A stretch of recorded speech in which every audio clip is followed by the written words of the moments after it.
माधोराजपुरा किस किस के मध्य हुआ, कब हुआ, क्यों हुआ? 1600 ये हुआ था, सॉरी 1816 में हुआ था। ध्यान दीजिए, ये लावा एक ठिकाना है और लावा ठिकाना कहां पर है? टोंक में। नरूकों का ठिकाना है और इस लावा के राजा थे जिनका नाम था भारत सिंह नरूका। क्या नाम था? भारत सिंह नरूका। बड़ा उद्भट वीर था भारत सिंह नरूका और अपनी सनातनी संस्कृति, सनातनी परंपराओं का कट्टर पैरोकार था, बहुत समर्थक था। सनातनी परंपराओं के प्रति प्रेम और लगाव भारत सिंह नरूका में कूट कूट के भरा हुआ था। और दुर्भाग्य से उस समय जो टोंक की रियासत थी, वहां का टोंक का राजा कौन था? अमीर खां पिंडारी। अमीर खां पिंडारी। अमीर खां पिंडारी सारी रियासतों को तंग करता था। किसी रियासत पर घेरा डाल दिया, कहता या तो युद्ध करो या 5 करोड़ रुपया दो, या तो रुपया ले लेता था या युद्ध में लड़ता रहता था। बड़ा आतताई था ये अमीर खां पिंडारी, सबको तंग कर रखा था। सांबर का युद्ध हुआ, उसमें भी अमीर खां जीत गया और सारे राजे रजवाड़ों को इसने दुखी कर रखा था। उसी समय एक उभर करके एक बड़े उद्भट वीर का नाम आया जो पूरे राजपुताने में चर्चित हो गया, और जो पूरे राजपुताने में चर्चित हुआ उस बंदे का नाम भारत सिंह नरूका। एक दिन महफिल चल रही थी और महफिल में भारत सिंह नरूका की वीरता का वर्णन उसके स्थानीय जो कवि लोग थे वो कर रहे थे। तो लोगों ने कहा कि यार भारत सिंह नरूका अगर इतना ही बड़ा वीर है तो इस अमीर खां पिंडारी को हरा के बताओ जिसने सारी रियासतों को तंग कर रखा है, परेशान कर रखा है। भारत सिंह नरूका ने कहा कि हो अमीर खां पिंडारी को क्यों नहीं हरा सकता? हरा सकता हूं, पहले भी हराया, इसने पहले भी हरा दिया था। तो लोगों ने कहा कि आमने सामने की लड़ाई में हरा के बता। छापामार युद्ध का बड़ा तगड़ा कलाकार था ये।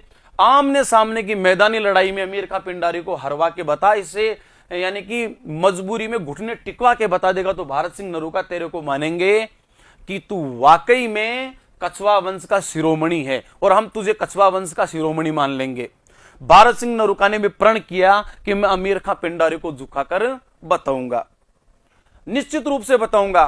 काफी समय निकल गया, साल भर का टाइम लिया था कि 1 साल में जो अगला सावन आएगा उससे पहले पहले मैं इसको पराजित कर दूंगा।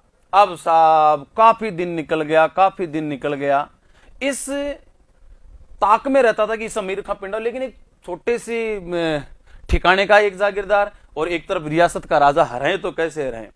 लेकिन एक दिन हुआ क्या, इस अमीर खां पिंडारी की बेटी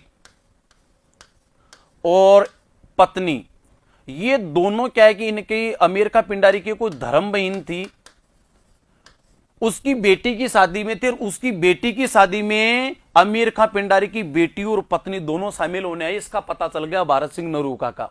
भारत सिंह नरूका को इसका पता चल गया, इन बेटी और पत्नी दोनों का अपहरण कर लिया, दोनों का हरण कर लिया और दोनों को किस किले में बंद कर दिया? माधोराजपुरा के किले में। कहां किया? माधोरा। इसका पता चला अमीर खां पिंडारी को। तो साहब अमीर खां पिंडारी ने इस माधोराजपुरा के किले को चारों तरफ से घेर लिया। काफी दिनों तक युद्ध चलता रहा। अमीर खां पिंडारी बाहर से आक्रमण कर रहा है, भारत सिंह नरूका अंदर से आक्रमण कर रहा है। काफी लंबा घेरा चला, काफी लंबी लड़ाई चली, लेकिन भारत सिंह नरूका ने उसकी बेटी और पत्नी नहीं सौंपी। अमीर खां पिंडारी की भी एक मजबूरी थी, इसके पास तोपों का हौसला था, चाहता तो ये माधोराजपुरा के किले को तोपों से उड़ा सकता था, लेकिन उड़ाए कैसे? क्योंकि अगर किले को उड़ाएगा तो अंदर बेटी और पत्नी भी मारी जाएगी। काफी लंबा संघर्ष चलने के बाद तकरीबन 6 महीने ये युद्ध चला। छोटा सा किला माधोराजपुरा का किला। आखिर में अमीर खां पिंडारी ने कहा कि अपने स्वाभिमान को बचाने के लिए बेटी पत्नी को भी उड़ाएंगे, उड़ेंगे तो उड़ेंगे, लेकिन इस भारत सिंह नरूका को सबक सिखाना है। और अपने तोपों के जो तोपचिए थे उनको कहा कि माधोराजपुरा के किले की तरफ तोपों का मुंह उठा दिया जाए। और साहब जैसे ही तोपें तानी गई माधोराजपुरा के किले की तरफ, भाई अब गोले बरसेंगे और माधोराजपुरा का किला नेस्तनाबूद हो जाएगा। दोस्तों उसी समय एक गजब की घटना घटती है और अमीर खां पिंडारी की बेटी और पत्नी किले की दीवार पर खड़ी हो जाती हैं, किले के परकोटे पर खड़ी हो जाती हैं कि उड़ाना है तो पहले हमें उड़ाओ। अब साहब अमीर खां पिंडारी ने देखा यार अपन अपने शत्रु के खिलाफ हैं और मेरी बेटी और मेरी पत्नी शत्रु के पक्ष में, किले की दीवार पर आके खड़ी हो गई। आखिर साहब अमीर खां पिंडारी को बेटी और अपनी पत्नी की शक्लें दिखी और वो प्रेम उमड़ना ही था। एक आवेश में तो आदेश दे दिया कि किले को उड़ा दो, पत्नी बेटी मरती है तो मरने दो, लेकिन जब उनकी शक्लें देखी उसका हृदय परिवर्तन हुआ, कि तोपों के मुंह नीचे करवा दिए और हाथ जोड़ करके सफेद झंडा ऊंचा कर दिया कि भारत सिंह नरूका, मैं तेरे से संधि वार्ता करने को तैयार हूं, तू जीता और मैं हारा। जैसे हार स्वीकार की सेना गई, भारत सिंह नरूका को मिलने बुलाया। भारत सिंह नरूका दोनों, उसकी जो बेटी थी और पत्नी थी दोनों, जो अमीर खां पिंडारी की, इनको लेकर आया। अमीर खां पिंडारी ने कहा, रे मेरी बेटी, रे मेरी पत्नी, तुम्हें मेरा पक्ष लेना चाहिए था, तुम इसके पक्ष में कैसे आगे? तो इन बेटी और पत्नी ने जो जवाब दिया, क्या जवाब दिया कि अरे दुष्ट, अरे नीच, अगर तू किसी हिंदू की बेटी को उठा ले जाता तो निश्चित रूप से उसके साथ व्यभिचार करता, उसके साथ अन्याय और अत्याचार करता, उसको दासी बना के रखता। लेकिन तुझे पता होना चाहिए, इसने मुझे बहन मान करके अपने किले में रखा है और तेरी बेटी को अपनी भांजी मान करके, कभी हमें कैद में नहीं रखा, मुझे बहन जितना प्यार दिया है, इस बेटी को भांजी जितना प्यार दिया है, हमें अपनी जो इनके परिवार में इनकी मां थी उन सबसे ज्यादा सम्मान मिला, हमारे इज्जत स्वाभिमान की सबकी रक्षा की है, इसलिए इस व्यक्ति के लिए हम मर भी जाएं, कुर्बान भी हो जाएं, तो ये हमारे लिए सौभाग्य की बात होगी। अमीर खां पिंडारी की आंखों में आंसू आ गए और भारत सिंह नरूका के पांव पकड़ लिए। ऐसा उद्भट वीर था भारत सिंह नरूका, जो कहां का ठिकानेदार था? लावा का, जो लावा पड़ता है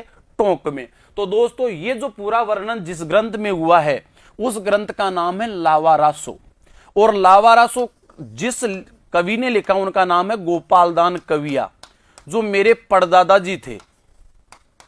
गोपालदान कविया मेरे परदादा जी थे, इन्होंने ये ग्रंथ लिखा है लावारासो, जिसमें इस पूरे भारत सिंह नरूका के इस जो घटनाक्रम मैंने आपको बताया इसका वर्णन किया है।